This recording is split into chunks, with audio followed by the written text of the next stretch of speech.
நள்ளிரவு நெருங்கியது. எவ்வியூரை விட்டு சற்று தொலைவில் நடுக்காட்டில் பெரும் மர அடிவாரத்தை சுற்றி வட்ட வடிவில் ஊரே உட்கார்ந்திருந்தது.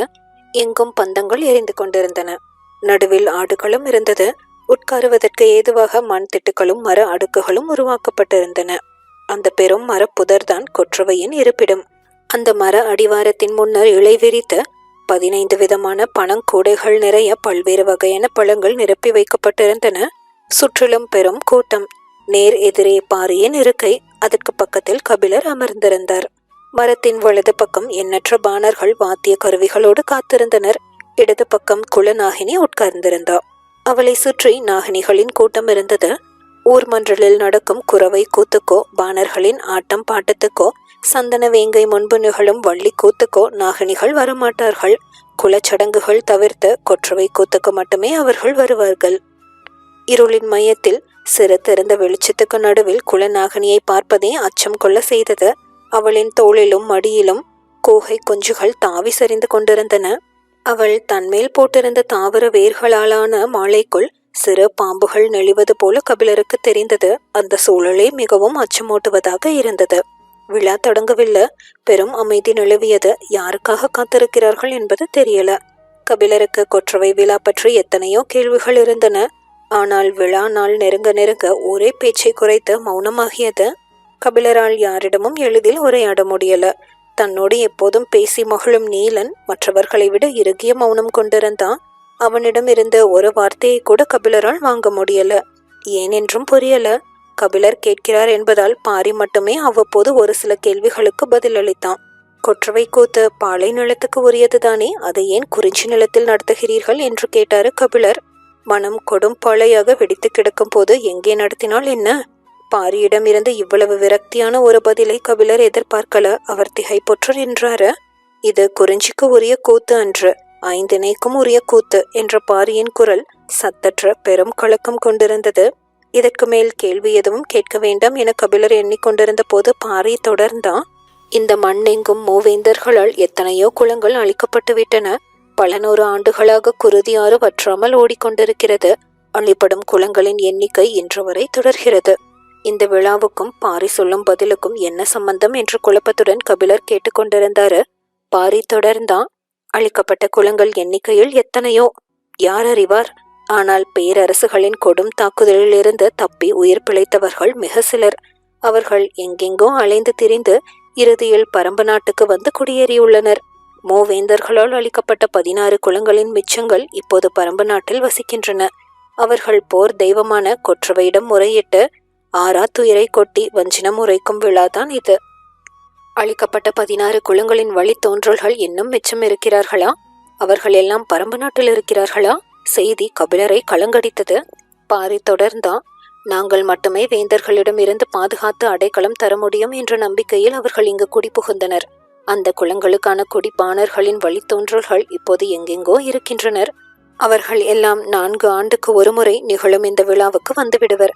அழிந்த குலத்தின் வரலாற்றை அந்த பாணர்கள் பாட இறுதியில் குலத்தின் வழித்தோன்றல்கள் கொற்றவைக்கு பலியிட்டு சூளுரைப்பார்கள் என்றான் பாரி. அதன் பிறகு இங்கு வந்து அமரும் வரை கபிலர் பேச்சற்றவராக ஆனாரு. காலம் மனித அனுமானங்களுக்கு அப்பால் இயங்கிக் கொண்டேதான் இருக்கிறது. அதை எதிர்பாராத கணத்தில் சந்திக்கும் போது மனிதன் பொறி கலங்கி போவதை தவிர வேறு வழி என்ன? அழிந்த குளங்களின் வழித்தோன்றல்களை இன்னும் சிறிது நேரத்தில் பார்க்க போகிறோம் என்பதை கபிலரால் நம்பவே முடியல. கடந்த காலத்தின் பெரும் சாட்சி ஒன்று கண்கள் முன்னால் விரியப் போகிறது. மிச்சமிருக்கும் அந்த குளங்கள் எவை எவை? தப்பி பிழைத்த அந்த மனிதர்கள் யார் யார்? வரலாற்றிலிருந்து அப்புறப்படுத்தப்பட்ட அந்த மகத்தான மனித செல்வங்களை மீண்டும் காண கிடைப்பது எவ்வளவு பெரும் வாய்ப்பு! இப்படி ஒரு தருணம் தனது வாழ்வில் வரும் என அவர் நினைத்து கூட பார்த்ததே இல்லை. பெரும் எதிர்பார்ப்புடன் இருந்தாரு. ஆனால் விழா தொடங்காமல் இருந்தது. இந்த மௌனம் யாருக்காக, ஏன் நீடிக்கிறது என்பது கபிலருக்கு விளங்கல. பொழுது நள்ளிரவை கடந்தது. இந்த மரத்தில் தெய்வ வாக்கு சொல்லும் விலங்குகள் உள்ளன. அவை மிக சிறியவை. ஆந்தை முகமும் அணில் உடலும் குரங்கு கால்களும் கொண்ட விலங்குகள் அவை. மிக பயந்த சுபாவம் கொண்டவை. அகல கண்களை விழித்து குழந்தையைப் போலவே பயந்து பயந்து பார்க்கும் அவை. இன்னும் மரத்தை விட்டு இறங்காமல் இருக்கின்றன. அவை மெல்ல இறங்கி வந்து எந்த கூடையில் உள்ள பழத்தை எடுத்துச் செல்கின்றனவோ அந்த குலப்பாடகன் தனது பாடலை பாடத் தொடங்குவான். பாடல் முடிந்ததும் அந்த குலத்தின் வழித்தோன்றல் கொற்றவைக்கு பலியிட்டு சூளுரைப்பான்.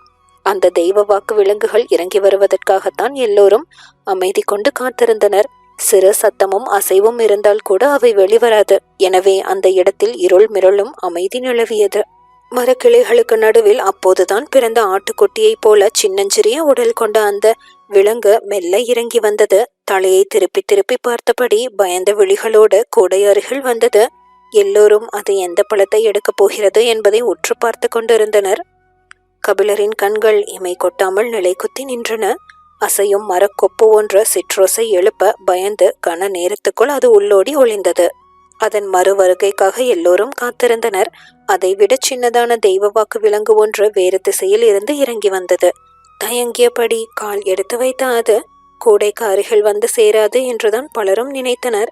ஆனால் நினைத்து முடிக்கும் கணத்தில் அதன் கையில் 3ஆம் கூடையில் இருந்த இலந்தை பழம் இருந்தது. அந்த கணத்தில் காட்டையே மிரட்டும் பேரொளியாக மேலே எழுந்தது குளவை ஒளி. மருத நிலத்துக்கு உரிய கிணை பறை கொட்டும் பாணர்கள் ஆறு களத்துக்குள் நுழைந்தனர். கொற்றவையின் அருகில் வந்த மூத்த கிணையன் சிறு கோல் கொண்ட கிணைப்பறையின் தோலுக்கு மையத்தில் இருக்கும் கண்ணில் ஓங்கி அடித்தான். உடன் வந்த கலைஞர்கள் எல்லோரும் கிணை முழங்க அச்சமூட்டும் கிணைப்பறையின் பேரொளி எங்கும் பரவியது. குடிப்பானன் பாடலை தொடங்க தயாரானா. கபிலர் நடப்பதை புரிந்து கொள்ள முடியாம பாரியை பார்த்தாரு. வைகை கரை கூடல் நகரை ஆட்சி செய்த அகுதை குடிப்பானர்கள் அவர்கள். அகுதையின் குலப்பாடலை பாடப்போகிறார்கள் என்றான் பாரி. கபிலருக்கு மயிர்கூச்செறிந்தது. அகுதையின் வழித்தோன்றல்கள் இந்த உலகில் இன்னும் வாழ்ந்து கொண்டுதான் இருக்கிறார்களா? அந்த கதையை பாணர்கள் பாடுகின்றனரா? கபிலர் உச்சந்தலையை கைகளால் அழுத்தி மயிர் கற்றையின் சிலிர்ப்பை தளர்த்த முயன்றாரு. கூடல் மாநகரின் வரலாற்றையும் அகுதையின் கதையையும் அணு அணுவாக அறிந்தவர் கபிலர். எத்தனையோ தலைமுறைக்கு முன்னால் நடந்த நிகழ்வு அது. உரத்து சொல்லப்படுவதை விட காதோடு காதாக பேசும் கதைக்கு வயது அதிகம். அது காட்டுச்செடி போல ஒருபோதும் நிலம் விட்டு அகலாது. அகுதையின் குலம் கூடலை விட்டு அகற்றப்பட்டாலும் அவனை பற்றிய கதை கூடல் மாநகரில் இன்னும் சொல்லப்பட்டு கொண்டுதான் இருக்கிறது. யாரும் அறியாமல் விளக்குகள் அணைக்கப்பட்ட நள்ளிரவில் இரகசிய மொழியில் அகுதையின் கதை காலங்களை கடந்து வந்து கொண்டே இருக்கிறது. நாட்டில் உலவும் இரகசிய கதை காட்டுக்குள் பெரும் குரல் எடுத்து கர்ச்சிக்கிறது. கிணைப்பறை முழங்க பெரும்பாணன் கதையை தொடங்கினா. வைகரை கரையில் செழித்து வளர்ந்த வேளாண்மை அழகிய நாகரிகத்துக்கு அடித்தளம் அமைத்தது. நதிக்கரையின் நிலவளம் கொண்டு பயிர் வளர்க்கவும் விளைய வைக்கவும் அறுவடையை குவிக்கவுமாக விவசாயத்தின் ஆதி ரகசியங்களை கண்டறிந்தவர்கள் கூடல்வாசிகளே. குறிஞ்சி நிலம் கற்களாலான மண்ணை உடையது. முல்லை வெண்ணிற மண்ணை உடையது. நெய்தல் ஒவ்வொரு மண்ணிலம். பாலை செம்மை ஏறியது. மருதம் மட்டுமே பொன்னிறமாக கரிசலும் வண்டலும் மேவி கிடப்பது. அதனாலேயே மண்ணையும் நீரையும் பிசைந்து உணவாக மாற்றக்கூடிய வித்தையை கூடல்வாசிகள் முந்தி கற்றனர். அவர்களுக்குத்தான் மண்ணின் நிறம் பிடிப்பட்டது. வெவ்வேறு வகையான மண்ணுக்கு இருக்கக்கூடிய குணங்கள் பிடிப்பட்டன. புற்றுகளும் ஊற்றுகளும் அவர்களின் கணிப்புக்குள் அடங்கின. தாவரங்களின் வேர்களை எந்த மண் தனது மார்போடு உள்வாங்கி அணைத்து கொள்ளும், எந்த மண் தலையில் முட்டி வெளித்தள்ளும் என அவர்கள் கண்டறிந்தனர். பறவைகளின் அழகு பறித்து தின்னும் காட்டு கதிர்களை கண்டறிந்தனர். பறவைகளின் கழிவில் இருந்து முளைவிடும் தானிய மணிகள் எவை எவை என்பதை பற்றிய அறிவுச்சேகரம் அவர்களிடம் இருந்தது. முதல் தானியம் நடும்போது அந்த பறவையின் சிறகை அதன் அருகில் நட்ட தங்களுக்கு வழிகாட்டிய அந்த வானம் பாடிக்க நன்றி சொல்லும் மரபை கொண்டவர்கள். விளைந்த பயிரை தின்னவரும் விலங்குகளை வேல் கொண்டு விரட்டுவர். ஆனால் பறவைகளை வேண்டிக் கொள்ள மட்டுமே செய்வர். ஏனென்றால் பறவையே ஆசான். பறவையின் எச்சம் கண்டே பயிர் செய்து பழகியவர்கள். பறவை உண்ட மிச்சமே நமக்கு என ஆரம்பகத்து கொண்டனர். காடு எங்கும் அலைந்து சேகரித்த தானியங்களை கால் பரப்புக்குள் விளைய வைத்து அறுக்க முடியும் என்பதை செய்து காட்டியவர்கள் அந்த குலத்தின் முன்னோர்களே.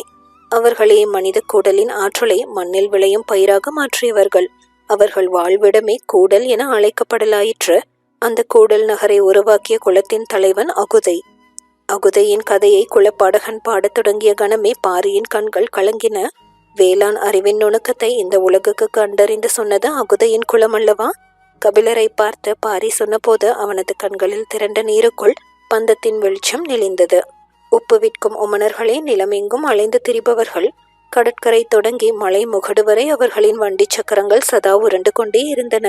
எல்லோருக்கும் தேவைப்படும் பொருட்கள் அவர்களிடம் இருந்தன.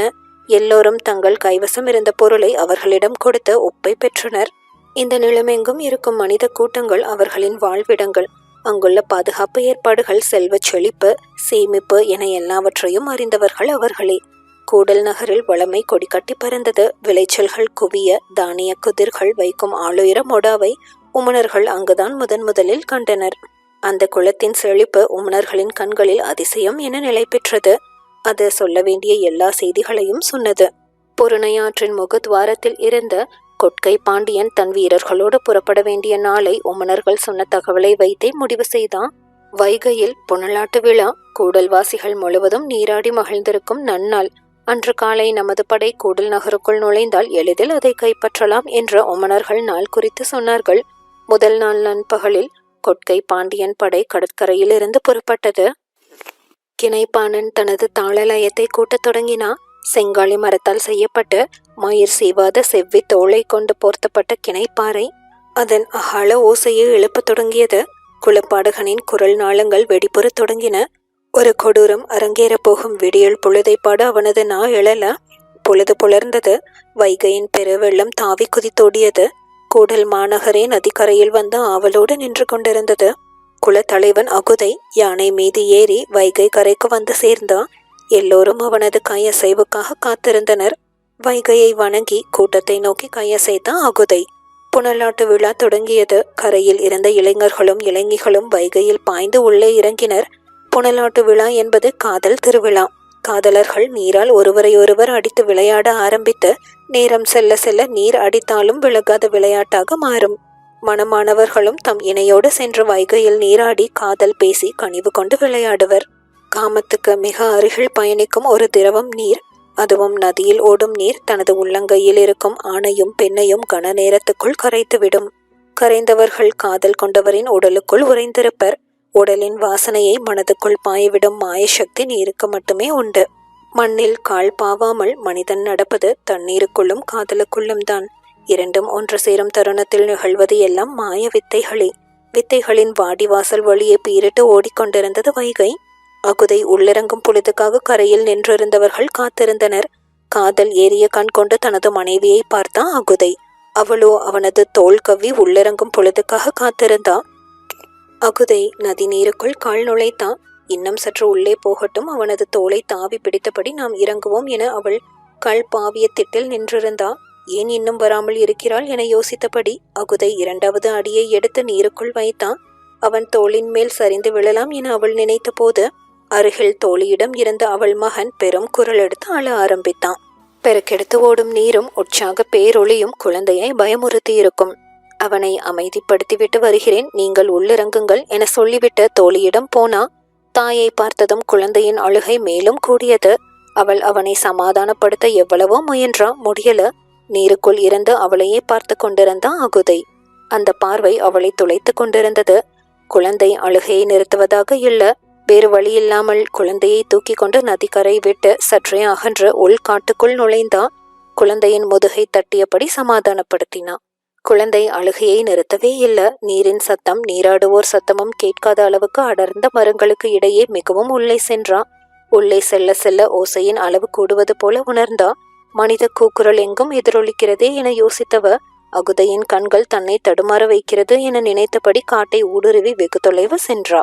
காலை கதிர்களின் இளம் மஞ்சள் ஒளியில் உள்காடு ஒளிர்ந்து கொண்டிருந்தது. எங்கும் தும்பிகள் பறந்தன. புல் நுனிகள் பனித்துளிகளை உலர்த்தாமல் வைத்திருந்தன. தரையில் அழகிய செம்மோதாய் ஒன்று நகர்த்து கொண்டிருந்தது. செந்நிற பட்டு பூச்சி அது. மேனியெல்லாம் மெத்தை போல மினுமினுத்து நகர்ந்தது. குழந்தையை அதன் அருகில் இறக்கிவிட்டா. குழந்தை தனது பிஞ்சு விரலால் செம்மோதாயின் மேனியை மெல்ல தொட்டதும் அது நகர்வதை பார்த்து மலர்ந்து சிரித்தது. அந்த செம்பட்டு பூச்சியிடம் சிறிது நேரம் விளையாட விட்டபடி அவள் நின்று கொண்டிருந்தா. சிவப்பு காமத்தின் அடையாளம். அவளது கண்கள் அதற்குள் போக எண்ணங்கள் எங்கெங்கோ சென்று கொண்டிருந்தன. அகுதையின் தோள் தழுவிய அந்த முதற்கணம் நினைவுக்கு வந்தது. அகுதை அதிகம் பேசாதவன். ஆனால் அந்த இரவில் அவன் பேசியதை இன்னொரு ஆண் இந்த உலகில் பேசியிருப்பானா என்பது சந்தேகமே. காதல் சொல்லால் தான் மலர்கிறது. காதல் கொள்கையில் சின்னஞ்சிறு சொற்கள் எவ்வளவு பெரும் கிளர்ச்சியை ஏற்படுத்தக்கூடியவனவாக இருக்கின்றன. சிறு ஒளியால் மலைகள் உடையும் தருணம் அது. அவன் ஒற்றை சொல் சொல்லும் போது அப்படி ஒரு வெட்கம் உடலெங்கும் பரவியது. அந்த சொல் ஞாபகம் வந்த கணம் மீண்டும் வெட்கம் பரவி தன்னை அறியாமல் சிலர்த்து மீண்டா. சொற்கள் நினைவுக்கு வந்த கணத்திலேயே செயல்களும் நினைவின் வழியே மேலே எழுந்து வந்து விடுகின்றன. அதன் பின் என்ன செய்ய முடியும்? சற்றே பெருமூச்சு விட்டபடி குழந்தையை பார்த்தா. அவன் செம்மோதாயின் பின்னால் நகர்ந்து போய் கொண்டிருந்தான். திருமணம் முடிந்த முதல் புனலாட்டு விழாவின் போது அவள் கருவுற்றிருந்தா. அதனால் ஆற்றுக்குள் இறங்கல. 2ஆம் ஆண்டான இப்போதும் அதே போல் தன்னந்தனியாகவே அகுதை ஆற்றுக்குள் இறங்கினா. கரையில் நின்ற அவளை துளைத்தெடுத்தது அகுதையின் பார்வை.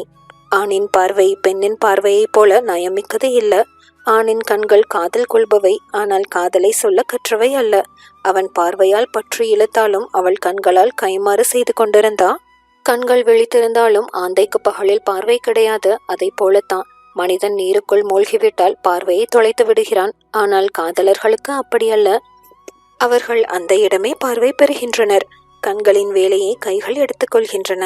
தொடுதலின் மூலம் 1000 விழிகள் உள்ளுக்குள் விழித்து அடங்குகின்றன. அதனால் தான் நீர் விளையாட்டு காதலின் களம் ஆகிறது. அவள் கண்களை சிமிட்டி கனவை களைத்தா. குழந்தை நீண்ட நேரம் விளையாடி அமைதி அடைந்தது. சரி, அழைத்துச் செல்லலாம் என முடிவு செய்து அவள் காட்டை விட்டு நடக்கத் தொடங்கினா. நதியை நோக்கி வர வர அவளுக்குள் காட்டின் அமைதியை நீடித்தது. கொண்டாட்டத்தின் பேரொலி கேட்கல. இவ்வளவு அமைதியாக நீராட வாய்ப்பே இல்லையே என யோசித்தபடி நதியின் கரையில் ஏறி நின்று பார்த்தான். மொத்த வைகையும் நீண்ட நகரும் செம்மோதாயாக காட்சியளித்தது. குருதி கரை புரண்டோட கரையெங்கும் மீன் எலும்புகள் போல் முட்கள் கொக்கப்பட்ட ஈட்டியுடனும் உயர்த்திய வாளுடனும் எண்ணற்ற வேற்றுக்குளத்தினர் நின்று கொண்டிருந்தனர். குரல் வெடித்துச் சரிந்தான் குலப்பாடகன். பெண்களின் குலவை ஒளி பீரிட்டு கொண்டிருந்தது. குரல் உடைந்தபடி பாரி கபிலரிடம் சொன்னான். அந்த பெண் எதிரிகளின் கண்ணிற்படாமல் தப்பித்து கையில் குழந்தையோடு ஒரு முதுகிழவனை அழைத்து கொண்டு பல மாதங்களுக்கு பிறகு பரம்பு நாட்டுக்குள் நுழைந்திருக்கிறா. பரம்பின் மக்கள் அவளை அள்ளி அணைத்து பாதுகாத்திருக்கின்றனர். அவள் வழித்தோன்றல்தான் இப்போது கொற்றவைக்கு காளையை பலி கொடுத்து சூளுரைக்கப் போகிறான் என்றான். தாங்க முடியாத துக்கத்தை கிழித்து கொண்டு கபிலருக்கு ஆர்வம் மேலே ஏறியது. அகுதையின் வழித்தோன்றல், இயற்கையை, வேளாண்மையை, நாகரிகத்தை நேசித்த அந்த மாமனிதனின் வம்சக்கொடி யார் என அறிய கபிலர் ஆடுகளத்தை இமைக்காமல் பார்த்து கொண்டிருந்தாரு. தாமரையின் மேல் இதழில் முள் இறங்கும் நேரம் கூட அவரால் தாங்க முடியல. அந்த மகத்தான குலத்தில் உதித்த திருமகனை கண்டு வணங்க அவரை அறியாமலே கைகள் கூப்பின. அந்த கணம் இடம் இருந்து உள்ளிறங்கினா நீலன். தொடர்ந்து அடுத்த பகுதியில் பார்க்கலாம். தேங்க்யூ.